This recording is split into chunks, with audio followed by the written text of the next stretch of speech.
보겠습니다. 욥기 38장입니다.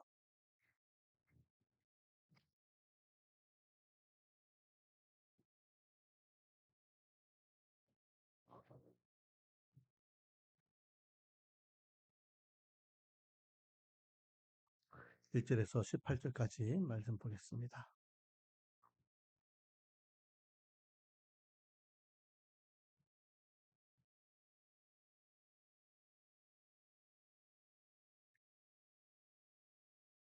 욥기 38장 1절에서 18절까지 구약성경 799페이지 되겠습니다. 한 절씩 돌아가면서 교독하고 18절은 합독하도록 하겠습니다. 38장 1절입니다. 그때에 여호와께서 폭풍우 가운데에서 욥에게 말씀하여 이르시되 너는 대장부처럼 허리를 묶고 내게 묻는 것을 대답할지니라.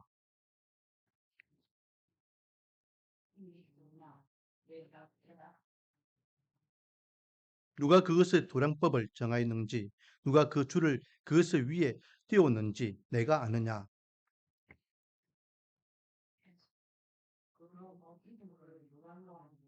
그때의 새벽별들이 기뻐 노래하며 하나님의 아들들이 다 기뻐 소리를 질렀느니라.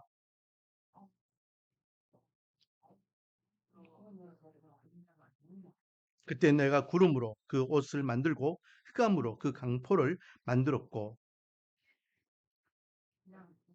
이르기를 내가 여기까지 오고 더 넘어가지 못하리니 내 높은 파도가 여기서 그칠지니라 하였노라.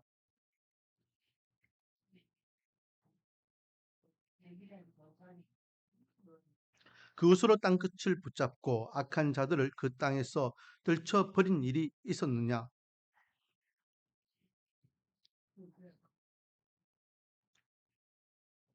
악인에게는 그 빛이 차단되고 그들의 높이 든 팔이 꺾였느니라.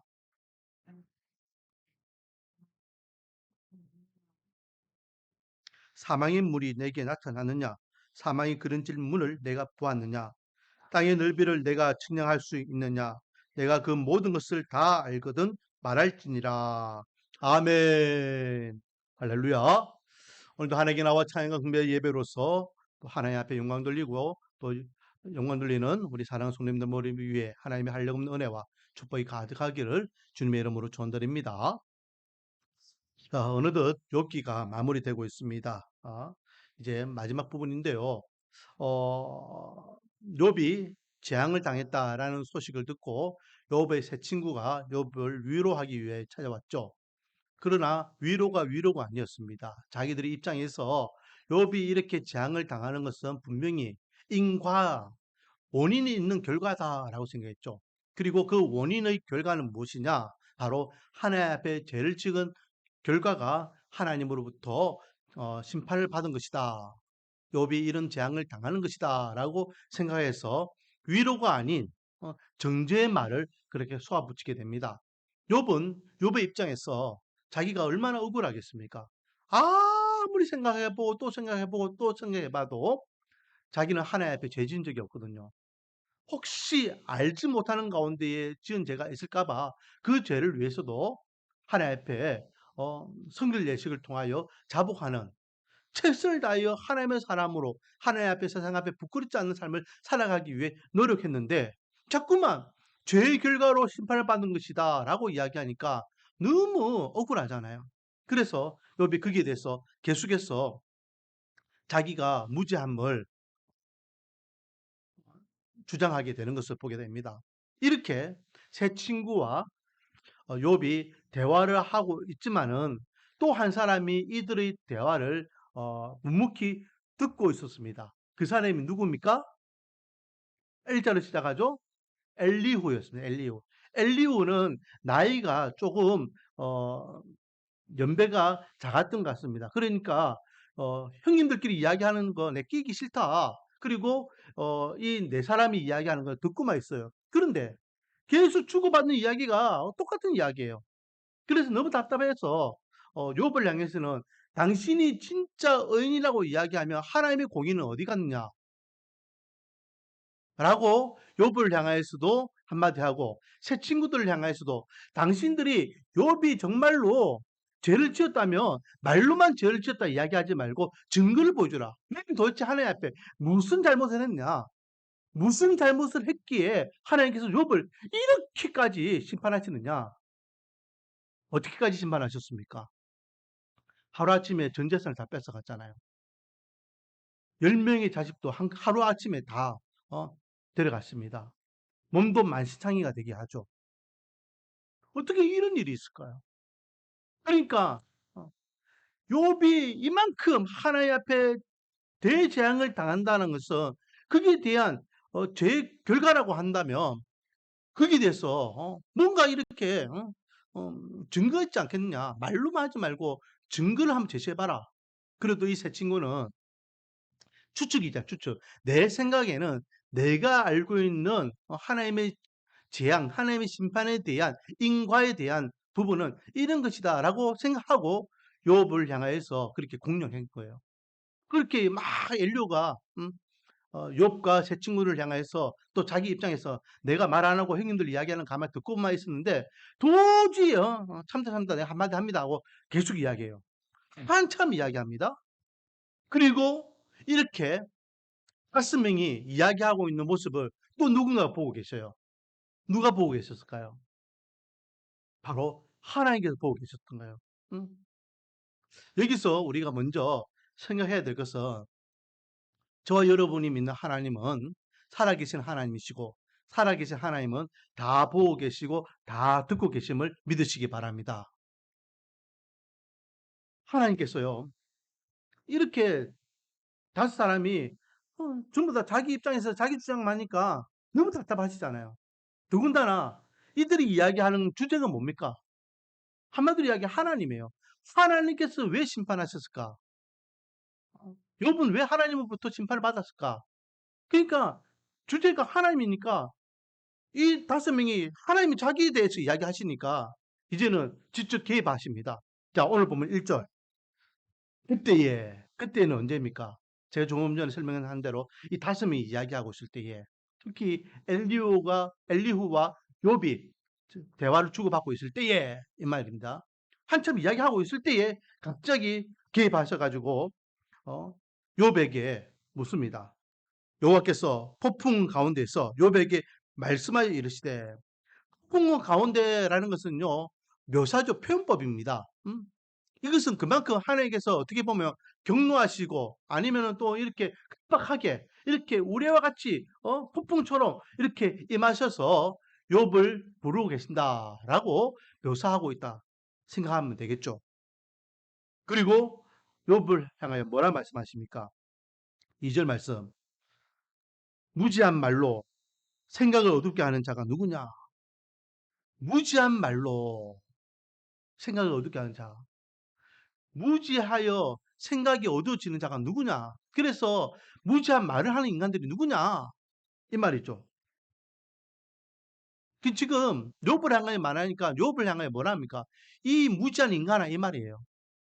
이 무지한 인간아 네가 무지해가지고 생각이 어두워가지고 바로 말할 줄 모르는구나 이 말입니다. 그러면 무엇에 대해서 무지하단 말이죠? 바로 하나님에 대해서 무지하구나. 네가 나에 대해서 무지하구나. 네 날 잘 믿는다며. 네 날 잘 섬긴다며. 네 매번 나한테요. 번제를 드리며 예배를 드리고 제사를 드렸잖아. 그런데 왜? 네 하는 말을 들으니까 네 나 잘 모르네? 나 잘 모르는 것 같아 네가. 라는 거예요. 그래서 하나님께서 직접 욥을 향해서 그리고 욥을 찾아온 4명의 친구들에게 내가 하나님인데 내가 하나님인 것을 너희들에게 알려줄게 라고 말씀하시는 말씀이 오늘 본문의 내용입니다. 즉 하나님께서 하나님에 대해서 알려주시는 말씀. 그래서 오늘 제목이 뭡니까? 제목 한번 읽어볼까요? 시작. 하나님을 아는 지혜.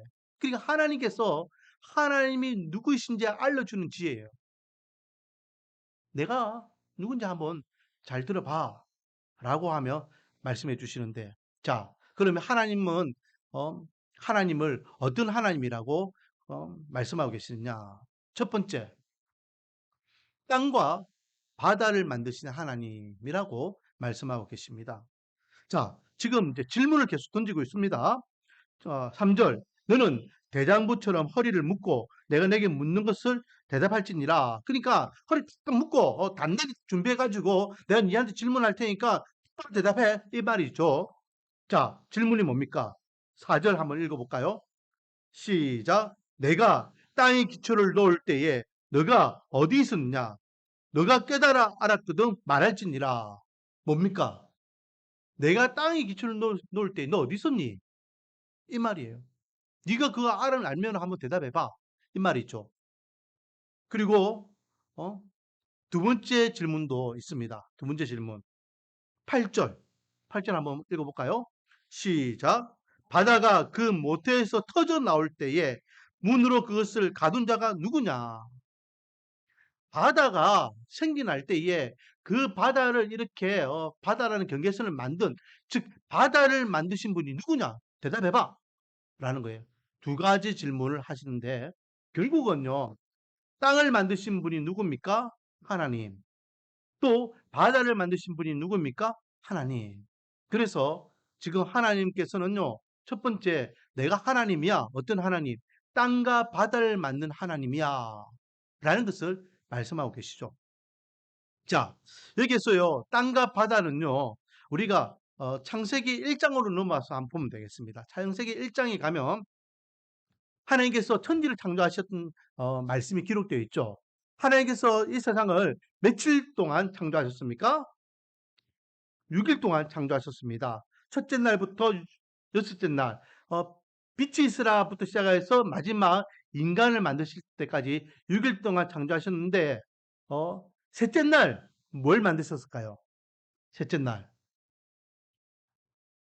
땅과 바다를 만드셨습니다. 그래서 오늘 이 땅과 바다를 만드신 하나님은요, 셋째 날을 언급하고 있는 것을 우리는 생각할 수 있습니다. 제가 한번 읽어보겠습니다. 창세기 1장 9절 10절 말씀입니다. 하나님이 이르시되 천하의 물이 한 곳으로 모이고 묻이 드러나라 하시니 그대로 되니라. 하나님이 묻을 땅이라 부르시고 모인 물을 바다라 부르시니 하나님이 보시기에 좋았더라. 아멘. 둘째 날이요. 뭘 만든 날이냐면 둘째 날은 궁창을 만든 날입니다. 궁창은 다른 표현으로 하면은 물주머니라고 생각하면 돼요. 물주머니. 그래서 이 궁창을요. 하늘 위에 있는 궁창과 하늘 아래에 있는 궁창으로 나누게 됩니다. 물주머니. 그래서 위에 있는 궁창은 이제 오늘날 하늘이 되고 밑에 있는 궁창은 뭐가 됩니까? 바다가 돼요. 그리고 이렇게 궁창을 나누고 난 다음에 셋째 날이 되어서 이 물밖에 없는 이 물들을 한 곳에 모아요. 한 곳에 모으니까 이제 무엇이 드러나냐면 묻이 드러나기 시작하는 거예요. 한 곳에 모으기 위해서는 평평하면 안 되겠죠. 어느 한 부분이 깊숙하게 움푹 파야 되겠죠. 움푹 파니까 한쪽은 움푹 파니까 한쪽은 치솟아 오르게 되더라라는 거죠. 그게 묻이 드러났죠. 그래서 묻이 드러나는 곳을 뭐라 했다? 땅이라 했고, 그리고 물이 고여 있는 곳을 뭐라 했다? 바다라 했다. 그게 몇째 날? 셋째 날. 금방 읽었던 창세기 1장 9절에서 10절 말씀 내용입니다. 자, 그러면 이 셋째 날에 이렇게 땅과 바다를 만드신 하나님께서 오늘 본문 그 땅의 기초를 놓을 때에 욥 너 어디 있었니?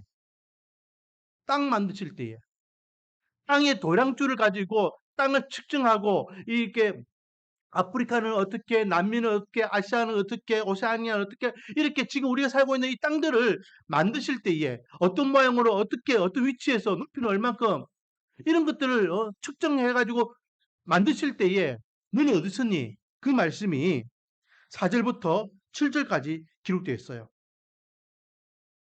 그리고 6절에 보니까요. 그것의 주추는 무엇 위에 세웠는가? 그 모퉁이들을 누가 놓았는가?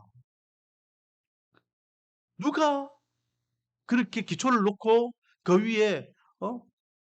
땅들을 이렇게 만들었냐? 이 말씀이죠.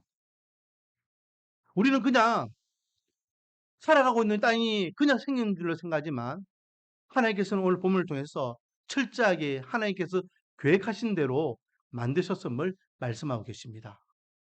그리고 그렇게 땅이 한 곳에 모여서 묻이 드러나 땅이 되었과 동시에 한 곳에는 무엇이 생깁니까? 바다가 생기죠.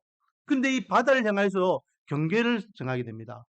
시도 때도 없이 바다가 땅을 이렇게 범람하면은 어, 땅에 식물과 동물이 살 수 없으니까 하나님께서는 바다를 가두시죠.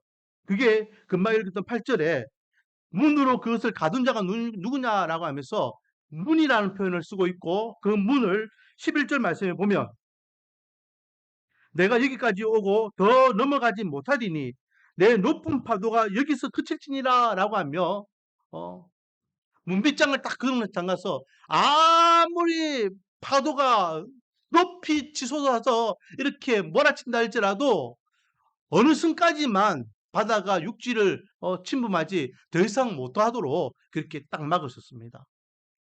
일명 해일이라고도 하고 좀 더 큰 파도를 쓰나미라고 이야기하죠.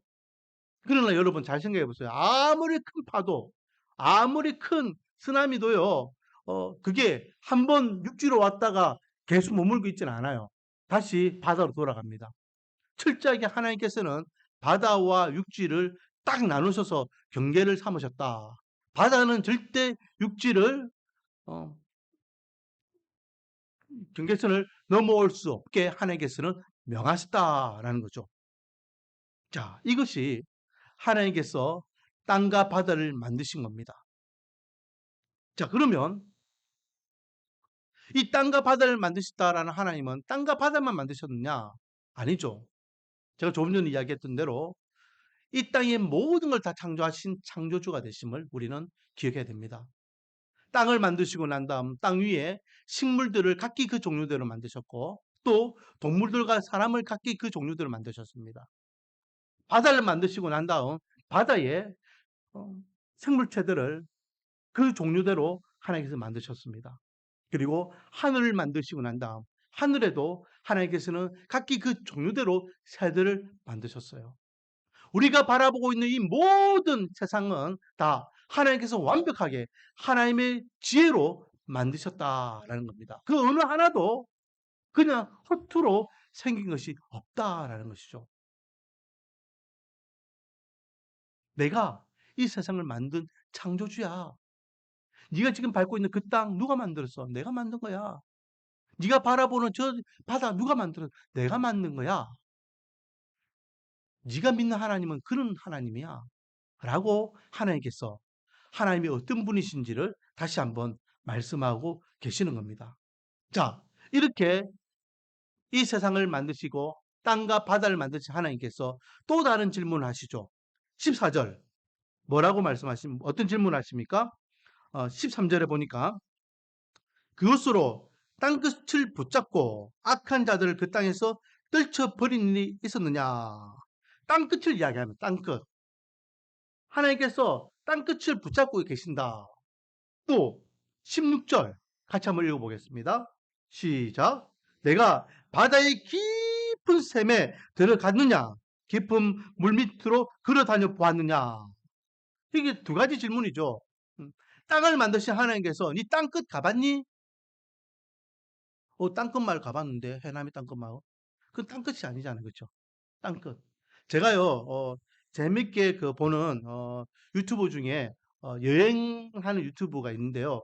거기에 보니까요, 남극에 가는 그런 음, 내용을 담은 게 있어요. 노홍철하고 이게 빠니보틀이라는 이게 여행자하고 두 사람이 어, 그 남극까지 가서 이제 12일 동안 이제 그런 것들을 하는 걸 쭉 봤는데 사람들이 가지 못하는 그 미지의 세계를 우리 흔히 땅끝이라 이야기하잖아요. 근데 와 남미까지 가는데요. 남극까지 가는데 1,500만 원. 저는 죽었다 살아나도 못 갈 것 같아요. 땅끝. 여러분들 땅끝은 어디까지입니까? 주님께서 하나님께서 네 땅끝 가봤니?라고 묻고 계셔요. 나는 그 땅끝을 붙잡고 있는 사람이야. 붙잡고 있는 존재야. 땅을 만드신 분이 땅끝까지 갈 수 있죠. 또 깊은 바다. 얼만큼 깊은 바다. 우리 인간이요. 깊은 바다를 들어가면 얼만큼 들어갈 수 있을까요? 보자 몇백 미터면 몇백 미터. 필리핀에는 10,000m가 넘는 그런 깊은 바다가 있다잖아요. 그러니까 사람이 더 이상 못 들어가니까 뭐가 들어갑니까?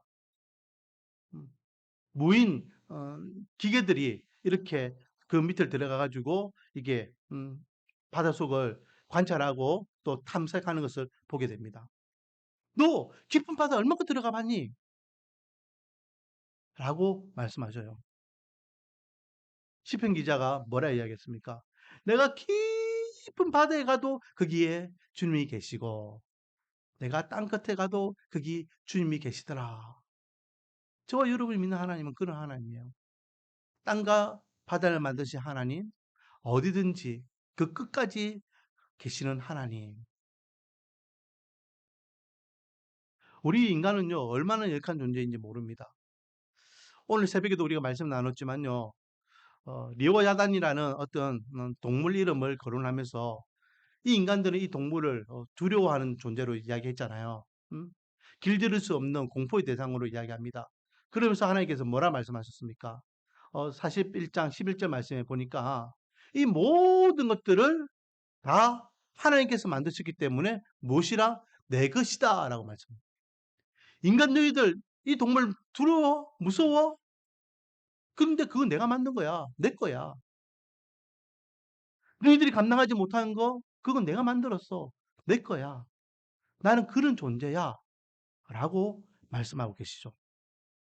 즉 오늘 본문을 통해서요. 주님께서 질문 우리에게 명확한 답을 주시는데 따라하겠습니다. 하나님은 창조주가 되시고 생명의 주가 되시고 왕 중의 왕이 되신다. 할렐루야. 단순히 땅과 바다를 이야기하시는 것이 아니라 나는 이 세상을 창조한 창조주야. 이 세상의 생명들을 주관하는 생명의 주권자야. 그러므로 나는 왕 중의 왕이야. 라고 선언하고 계시는 겁니다. 저희들은요, 왜 자꾸만 내 생각에, 내 지식에, 내 경험에 하나님을 가두어 놓습니까? 너 하나님 어떤 하나님이야? 한번 이야기해봐. 내 하나님은 이만큼의 하나님이야. 내 하나님은 이만큼 알고 있는 하나님이야. 우리가 알고 있는 하나님은요, 측량할 수 없어요. 우리가 알고 있는 하나님은 전지전능하신 하나님이고, 넣지 못할 것이 없는 하나님이고, 우리가 생각하는 그 상상을 초월하는 하나님이심을 믿으시기 바랍니다. 그런 하나님을 우리가 믿고 있는데 왜 자꾸만 내 생각에 우리 하나님을 가둬놓고 있습니까? 내 경험에 하나님을 가둬놓고 있어요. 그래서 두 번째 오늘 본문을 통해서 우리에게 주시는 교훈은 뭡니까? 실질적인 적용인데요. 우리 인생의 깊이를 우리 인간은 모른다는 거예요. 우리가 살아가고 있는 우리 인생, 내가 살아가고 있는 내 인생도 우리는 몰라요. 여러분 얼만큼 우리 인생을 압니까? 오늘 본문에 땅과 바다라는 그 단어를요, 인생이라는 단어를 한번 바꿔서 생각해 보세요. 우리 인생이 시작될 때에 우리는 어디 있었습니까? 우리가 부모님의 뱃속에 잉태될 때에, 그리고 때가 되어서 이 땅에 출산할 때에, 우리는 그건 몰라요. 언제부터인가 우리가 의식하고 있고 인지하고 있는지, 뭐 대부분 이제 2살, 3살 정도 되면은 이제 인지하기 시작하고, 아, 내가 인간이구나, 내가 사람이구나, 뭐 이렇게 알겠죠. 여러분들이 제일 처음 인간으로서 시작할 때 제일 첫 기억이 언제부터입니까? 잉태될 때부터, 이 땅에 태어날 때부터 아니잖아요. 우리를 이 땅에 태어나게 하신 분이 하나님이시고, 우리가 이 땅에서 시작되게 하신 분이 하나님이심을 믿으시기 바랍니다. 그런 하나님이 이런 질문 하시죠. 네 땅끝까지 가봤니? 깊은 바닷속까지 들어가 봤니? 네 인생 어디까지 살아봤니? 네 인생의 깊이가 얼마큼인지 아니? 라고 묻고 계셔요. 내 인생인데, 여러분의 인생인데, 여러분의 인생을 얼만큼 알고 계십니까? 얼만큼 깊이 살아서 그것을 다 헤아리고 있습니까? 우리는요, 지금까지 살아왔던 인생을 가지고 당장 내일 어떻게 이루어질 건지 이야기할 수 없는 연약한 존재입니다. 우리 끝이 어디까지인지 아는 사람 있습니까? 우리가 얼만큼 살아야 되는지 그 깊이를 아는 사람이 있습니까? 우리는 없습니다. 마치 내 인생을 내가 사는 같이 생각하지만은 우리는 정작 오늘 하루도 온전히 내 인생이 어떻게 될지를 모르는 연약한 존재임을 기억해야 됩니다. 하나님께서 묻고 계십니다. 너 인생을 어디까지 경험해 봤어? 얼만큼 깊이까지 알고 있니? 우리는 No, 주님 모르겠습니다. 50평생 살았지만은 아직 모르겠습니다. 지금까지 살았지만 앞으로 어떻게 될지 모르겠습니다. 내가 경험하는 작은 경험을 가지고 하나님을 다 안다고 말하지 마시기 바랍니다. 우리가 아는 하나님은 우리가 경험한 그 경험에 빙산의 일각도 되지 않습니다. 그러므로 혹 우리가 지금 우리 애가 어떤 환경에 처했든지 그래서 다 이해가 안 되는 환경이라 할지라도 내가 다 용납할 수 없는 어떤 처지라 할지라도 여호와 하나님을 함부로 판단하지 마시기 바랍니다. 내 이해를 뛰어넘는 하나님, 내가 용납하지 못해도 그것을 뛰어넘는 하나님이 바로 저와 여러분이 믿는 하나님이셔요. 그러므로 끝까지 여호와를 신뢰하시기 바랍니다. 지난주 토요일 날 여러분 불후의 명곡을 보셨습니까? 뭐 저는 안 봤는데 하도 그게 뭐 이야기를 많이 하고 막 이렇게 뉴스가 많이 나고 해가지고 이제 유튜브로 이제 한번 봤어요. 그러니까 지난주 불후의 명곡은 거기 세계의 뭐 커플 이래 가지고 이렇게 커플들이 나와 가지고 서로 대결하는 것처럼 이렇게 나오더라고요. 제가 오늘 그 칼럼에도 적었는데요. 거기 보니까 총 5상이 나왔어요. 5상. 음. 제가 저번에 한번 언급했던 박유라는 형제하고 송지연이라는 자매가 한 팀이 나오고 그리고 우리가 잘 알고 있는 서정이 옛날에 이제 서세원 그 부인 있잖아요. 그분하고 또 다시 이번에 또 결혼한 그 남편하고 뭐 그리고 또 최혜선이라는 개그우먼하고 또 독일 남편인 스테판하고 뭐 이런 식으로 5가정이 나왔는데요. 근데 여러분 그 5커플의 공통점이 뭔지 아십니까? 크리스찬들이에요. 다 크리스찬들. 아, 전부 다 그냥 평범하게 살다가 남녀가 만나 가지고 이렇게 사귀고 연애하고 결혼하는 것이 아니라 전부 다 나름대로는 위기와 어려움이 있었어요. 특히 박이라는 사람 제가 몇 번 언급했죠. 어느 날 회식하고 난 다음에 눈 뜨니까 전신마비, 눈만 깜빡깜빡, 손 하나 까딱 못하면서 그렇게 중환자실에 누워있는 자기 모습.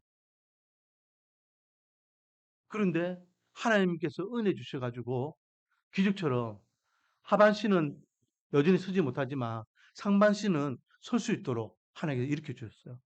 그래 의사들이 하는 말이 의사들이 뭐라 하냐면 우리가 이렇게 신경이 쭉 있는 데에 그 신경 중에 머리카락 하나 한 가닥이라도 그렇게 신경 하나가 살아 있으면은 된다는 거죠. 아마 그렇게 정말로 신라 같은 하나의 어, 신경이 살아나서 이 상반신이 회복된 것 같다라는 거예요. 혼자 차도 운전해 다니고요. 뭐 웬만한 거 다 생활하는데 불편하지. 걷지 못할 뿐이지 막 그래요. 그리고 더 놀라운 기적은요. 이 사람이 또 그러니까 아이돌 그룹 출신인 송지연이라는 또 이쁜 아가씨를 또 만나가지고 이제 올해 결혼 준비하고 있습니다. 지금. 음. 얼마나 놀라운 일인지 몰라요. 모든 사람에게는 다 무엇이 있다? 고난과 아픔과 역경이 있다. 그러나 그 그것을 당하는 그때에는 그 시련과 고난과 고통을 이해가 안 되죠. 내가 하나님 무엇을 잘못했습니까? 왜 나에게 이런 고난을 주십니까? 왜 나한테 이런 고통을 주십니까? 차라리 죽여 주십시오. 죽는 것이 사는 것보다 낫겠습니다. 그런 엄청난 시련이 있었지만은 이해하지 못하고 용납할 수 있는 환경 가운데서도 끝까지 누구를 신뢰했다? 여호와 하나님 신뢰하는 거예요. 여호와 하나님. 그러니 그 당시에는 그것이 이해가 안 되고 그 당시에는 그것이 용납이 안 됐지만 시간이 지나고 보니까 이 또한 하나님의 은혜구나. 이 또한 하나님의 은혜구나. 그 상처를 싸매 주시고 그 아픔을 만져 주시고 그 시련을 회복해 주시는 아버지 하나님. 그것이 저와 여러분이 믿는 하나님이셔요. 오늘 하나님께서는 너희들이 나를 잘 모르는구나라고 하며 욥과 욥의 친구들에게 하나님이 어떤 분이신지를 말씀하고 계십니다. 두 가지를 말씀하셨죠. 직접적으로 한 가지는 무엇을 말씀하셨습니까? 땅과 바다를 만드신 하나님이다. 인간들이 생각지하지 못할 만큼 하나님은 전지전능하신 하나님이시다.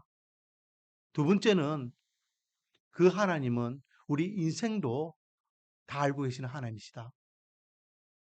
우리가 우리 인생을 다 이해하지 못하지만 하나님께서는 그는 우리 인생을 다 알고 계시는 분이시다. 왜?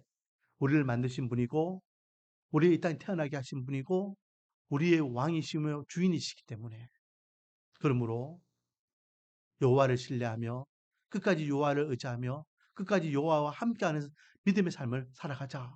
그것이 하나님께서 이 욥과 욥의 친구들에게 주시는 메시지이고 오늘날 저와 여러분에게 주시는 말씀입니다. 그러므로 주님 앞에 서는 그날까지 여호와를 신뢰하며 하나님의 말씀을 의지하여서 하나님이 어떻게 우리 인생을 책임져 주시는지 우리의 삶을 이끌어 주시는지 믿음으로 한 걸음 한 걸음 내디뎌 보시기 바랍니다. 그러면 지금 당장 이해가 안 되고 용납이 안 되는 그 문제가 하나님의 은혜 가운데에 해결되는 역사가 일어날 줄 믿습니다. 기도하겠습니다. 아버지 하나님